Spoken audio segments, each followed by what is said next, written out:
Ako po si Tene Rose de Andante. At ako naman si Michael Davantes. At ito ang Mabuhay Montreal TV.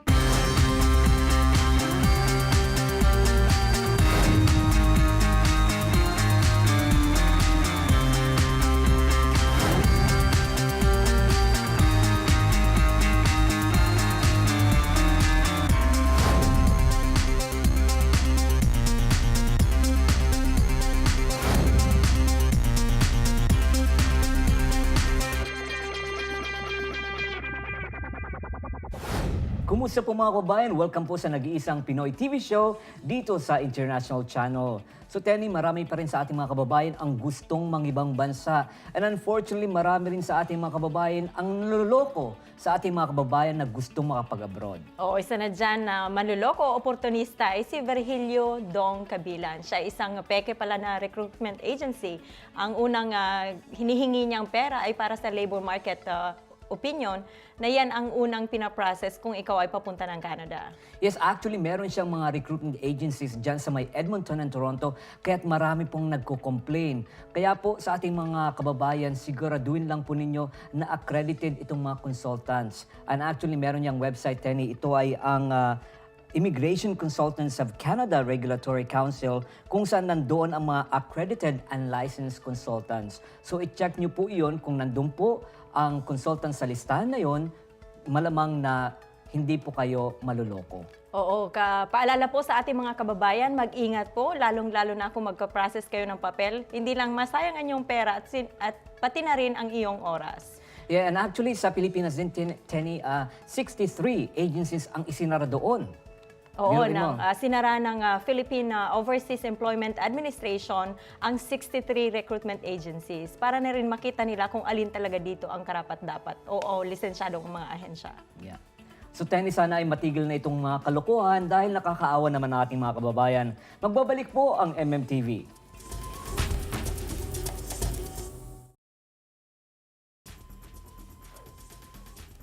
Alam mo, Tenny, tayong mga Pilipino ay mapamahiin at may hilig sa mga kababalaghan. Oo, tama yan, Michael. At nandyan ang ating kababayan na si Tita Amy to explore these stories. Good evening. Halloween is historically and traditionally celebrated October 31st. And tonight, we are celebrating it with a bang. So, Halloween is one of the oldest celebrations in the world, dating back 2,000 years ago during the Celtic time. So tonight, we have Luz Viminda Ogerio Manzoni, who is an author of Myths and Legends of the Philippines. And so first of all, we would like welcome Minda, which everybody calls you. And will you please tell us about the difference between myths and legend? Myth and legend, they're interchangeable. However, myth, really, there's no truth to it, but legend, it's possible that it could be the beginning of something, like a legend of the pineapple. It's possible that the girl in this story became really the pineapple, like the spider. It's possible that the spider really was Arachne, who had so many hands in weaving. So that's the myth and legend. Now, as you know, in the Philippines, we don't have a Halloween per se, although we have Undas, which is our equivalent of Halloween. Now, our Halloweens are celebrated on October 31st. We celebrate it on November 1st and 2nd, which is All Souls Day and All Saints Day, respectively. And what happens is people go to church and they prepare a lot of food and they celebrate with their deceased loved ones. However, in some wealthy enclaves in Manila, they do practice Halloween as we know it here. They open their homes to trick-or-treater and they give candies. So how can we give or to the young ones the tradition that we get this from our grandparents, our parents, like it's a storytelling thing? Well, as you know, during the old times, we don't have television, we don't have iPods, we don't have telephones. And how do we entertain the children? By telling stories. It just shows how creative and forward thinking our grandparents were. They tell a story to scare us to sleep. They tell a story to make us eat something. They make a story to make us do things which we normally will not do, because as kids we tend to try and not do what they want us to do. A typical teenager here too in one show. So this is how it started, myth and legend. They tell us a story, and of course, as you pass on from generation to generation, they take it to be their own, and you add, you modernize it, you add to what you think will relate to them. Now that you were saying that, what really inspired you to write this book? Well, we took a lot of trips with my children, and it's a long drive, and being asked all the time, are we there yet? So I started to tell stories, and when it's night, I can tell you it's very dark at the back of the car, so I would tell them stories to scare them, and believe you me, they sleep, and they just they don't ask any more questions as to, are we there yet? Are we there yet? So we mentioned about the origin, and I know here we can relate to some of the stories in your book. And the most popular, I think, item here that in page 1 is the story of the rice. And our young generation, and maybe we can really have them interested in the book, especially the story of the rice. So can you share it with us? Well, the story of the rice is this, once upon a time, rice came into the houses in bowls, at one time God was living among the people, and because he wanted to make their life easier, he made these rice balls, and it would just go straight to their homes. So they just roll? That's right, it just would roll Roll to the house. Yes. However, one day, when we take things for granted, that's what it was. One day, God was on a trip, and these balls just keep on rolling inside their homes, till the point that their house was so full of these balls, and there's no place to move. So what the people started to do is they started to pound this rice away and just let it rot. So when God came and saw what they did, he got so angry with them, and they said, from now on you have to work for it. And since then, they started to work for the rice. They plant it, and what's involved in planting rice is they plant it, they reap it, they dry it, and then it's milled. It used to be that rice in the Philippines was harvested once a year. But with the modern technology right now, they can even go 2 or apparently 3 times a year. So right now there's an abundance of rice. There's a lot of kinds of rice, basmati, And everything. perfume Yeah, rice. rice, yeah. Okay. Okay. So it makes it very interesting to eat rice. And now right away it's worldwide.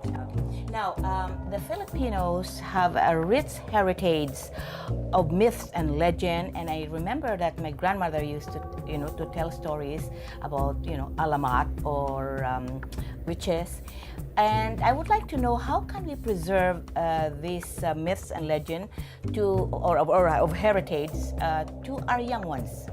Well, what I do with my grandchildren and my children also before that is I tell them these stories. And I also tell them to your grandchildren, to your children and grandchildren. And right now, with the availability of the internet and the iPad and whatever, books, of course, is still very good because you can see it right away. Also, of course, in the internet. But personally, I think they should read from the books, and the parents should also read to their children and tell them from their own personal experience. That way it's personalized, and they know that, oh, it happened to my mother, to my grandmother, So there's a connection there. Filipinos of older generations are born storytellers, and I know how do we keep this rich heritage and to preserve them, and so that our next generation will be sharing this, all the stories that we have. So I know with your myths and legends of the Philippines, this can be one of them. So will you please tell the group about your book, Minda? You can get this book at the Philippine Center on Van Horn or at the MMTV office for $10. Half of that goes to the Luz Foundation of Canada. Instead of buying a toy for $10 or $20 for your grandchildren, get this book. It's going to be passed from one generation to the next. They will appreciate more on what's happening in the Filipino culture and what we have, and it's worth knowing it and passing it from one to the next. So, Minda, thank you very much for sharing your myths and legends of the Philippines. And for sure, that our viewers will be able to get something from out of them and to really keep the rich heritage that they will give to their children. So this is Amy Mananog from Buhay Montreal TV. Thank you, Minda. My pleasure. Noong nakaraang linggo po ay nagkaroon ng Munting Mutya at Laka ng Pilipinas, Montreal. Yan po ang asosasyon ng Kapampangan dito sa Montreal. Makakasama natin ang ating kababayan na si Tita Feli. The Mutya ng Pilipinas, Montreal 2014. Marie Isabel Ilumbaring Terrio. Congratulations. Today is October 18, 2014, and we are at the Hellenic Community Center celebrating the proclamation and crowning of the following beauty pageant candidates. First to be crowned is Munting Mutya ng Pilipinas, Montreal 2014. Second is Munting Lakan ng Pilipinas, Montreal 2014. And the third is Mutya ng Pilipinas, Montreal 2014. The search for the mentioned pageant candidates debuted in 2008 with Alem Sesem winning the first crown. This brilliant idea was the brainchild of Miss Svetlana Suarez, tonight's chairman and director. This marked as one of her major projects in her capacity as the then president of the Kapampangan Association of Montreal, KAM in short. At that time, Miss Suarez reached out for the help of Mimi Noche Tamayo, who eventually named the pageant competition Munting Mutya ng Pilipinas, Montreal. Tonight's program is ably choreographed by Miss Jennifer Camposano and very magnificently emceed by both Mr. Freddy Espinosa and Mr. Ed Moreno.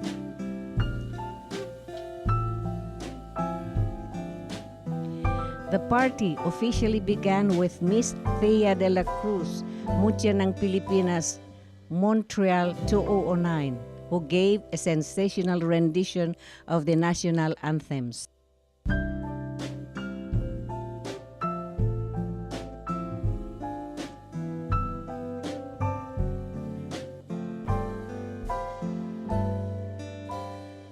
Ito po si Mrs. Cora Aberin, siyang treasurer ng FAMAS.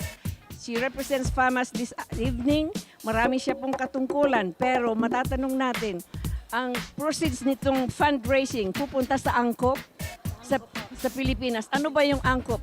Explain mo nga sa madla dahil maraming hindi nakakaalam yan. Ang COP is yung nagbi-build sila ng school for the poor kids to go to na maka-afford silang makapag-school, and also tumutulong sila sa mahihirap. I think may project silang gagawin na magpatayo ng mga bahay-bahay ganun. Every year may fundraising kayo. Doon ba pumupunta lahat or meron din kayo ibang projects? May iba pa silang project kasi ako'y member lang nila, hindi naman ako katiwalian. Do you expect to gain by participating in pageants? Good evening, everybody. My expected gain by participating in pageants are the colorful experience, unforgettable memories, confidence, self-esteem, and friends of people that I have met in pageants.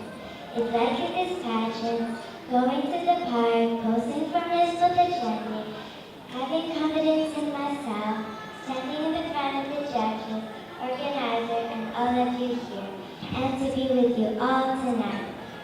Those are examples to gain by participating in pageants. Thank you so much. What advice would you give your parents? First of all, I love you and thank you to my parents for all the support and love to me and to my little sister. My advice to them is to continue what they are doing, taking care of us, supporting us, keep loving us, and continue to guide me with my adding as we grow up so that we will become a good person and we can reach our dreams in life. That's all. Thank you. If you could work in a film or movie, who would you choose as your co-star and why? If I were to choose a co-star, without a doubt, I would choose my dad, Ricky Vermillion. The reason being is that we get along very well and he is extremely supportive. Being that he is so hardworking and has a positive energy.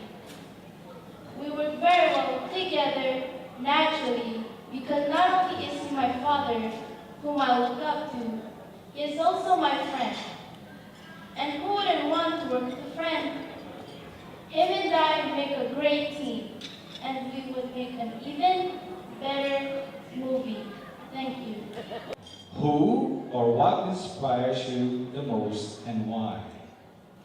Thank you for the question. Of course, my family. My parents are the one who inspire me the most, because they are the one who molds me for what I am today. A girl of dignity, honor, and pride. They teaches me good value. They made me a better citizen and a good follower of God. And I am so thankful to the Creator for giving me such a beautiful family who inspire me and support me in my ups and downs. They are my strength, my life, and my only treasure that I will cherish until the end of my journey. Thank you. Katabi ko po ngayon si Svetlana Suarez, ang ex-president of the association, but she is the backbone together with Caroline Malyari and the executive board. Is the backbone of this extravaganza, which is very successful. Svetlana, did you have a hard time assembling all the participants because there are so many of them? Yes, Ate Feli, talagang napakahirap, but I tried to do my best that I'm gonna have 4 candidates each. So I tried my best, but it worked out fine. Yeah, it was very successful. Will you be able to do that again next year? Do you have any plans to do them again next year? Oh yes, actually, because of the extravagance every year, I already have few candidates that all the parents are wanting to be in this pageant. Wow, I could understand that because it's very successful.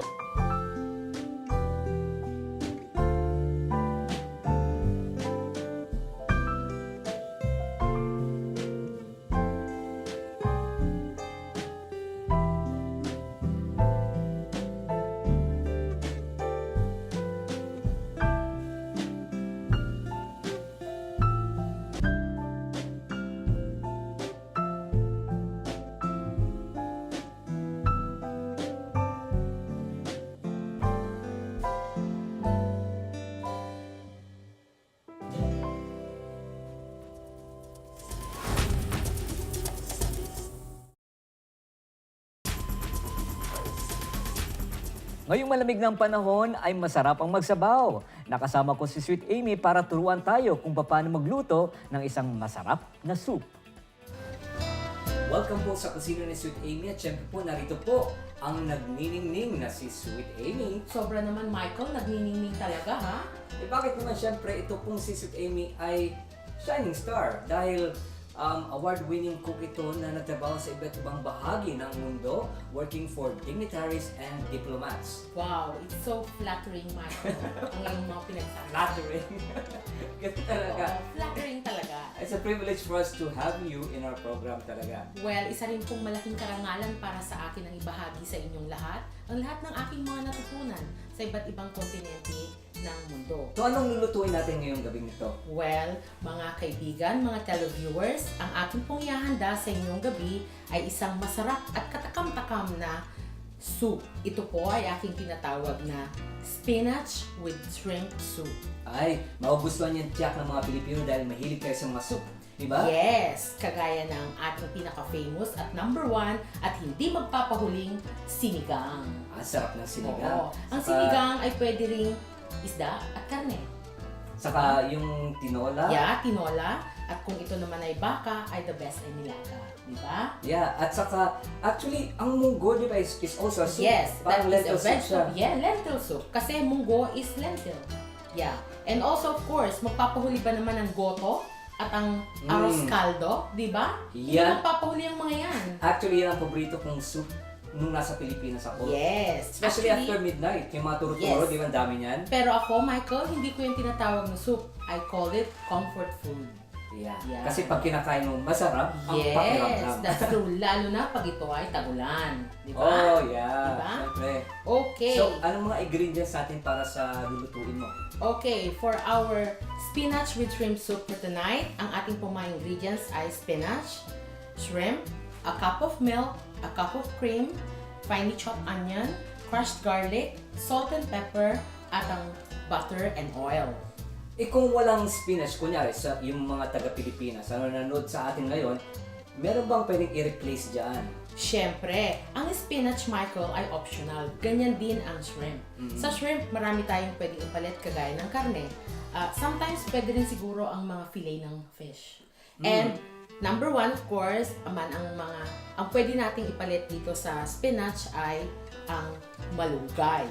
Which is, kahit Marami sa saan, atin yan, marami. yeah. Yeah, right? At sa mga bakuran naman natin sa Pilipinas, meron ding mga kangkong at talbos ng kamote, di ba? Paano kung vegetarian ka? Well, kung vegetarian, ang maisa-suggest ko ay tofu, Tofu. which is the best. Replacement ng... Replacement ng shrimp, which will blend all together sa kanilang mga taste and flavors. O sige, excited na po akong matikman itong spinach and shrimp soup ni... Yes, Sweet of Amy. course. Excited din ako na iluto ito para sa inyo ngayong gabi. Okay, so let's go and cook. Okay, come on, let's cook So, it. anong unahin natin? Well, uunahin natin syempre ang maggisa ng garlic and onion. Okay, so let's bring it to... Kailangan kung tunawin natin ang butter together with the oil. Okay, pag tunaw na siya, well, of course, ang una natin gagawin ay igigisa ang garlic.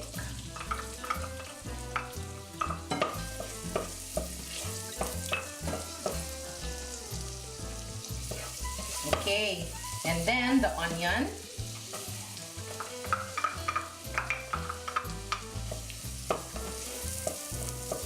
Hihintayin po natin hanggang ang onion at ang garlic ay mag-blend together at ma-absorb nila ang flavor ng oil and butter.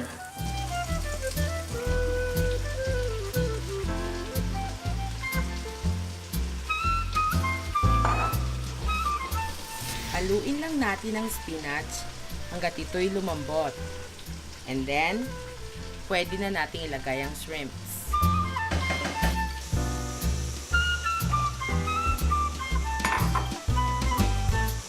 And as we put the shrimp, you have to know that you have to high up a little bit the temperature. Mukhang yummy siya. Yes, of course. It looks very nutritious, delicious because may seafoods na, may vegetable pa. Now it's salt and pepper. Yes. Wala siyang tamang measurement actually, but Depende sa dami at depende rin sa panlasa ng tao. The milk has to go first. Okay. Okay.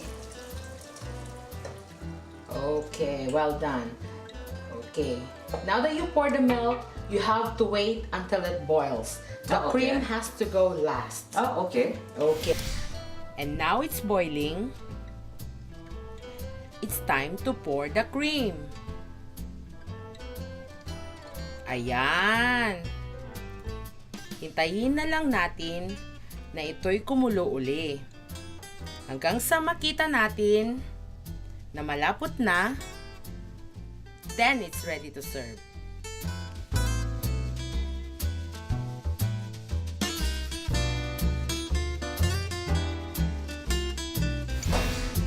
Ayan. Excited na ako. Okay. Alam mo, sa amoy pa lang talagang Busog na ako. Well, Ang ganda ng amoy eh. Tikman mo muna, Michael, para yung mahusgahan.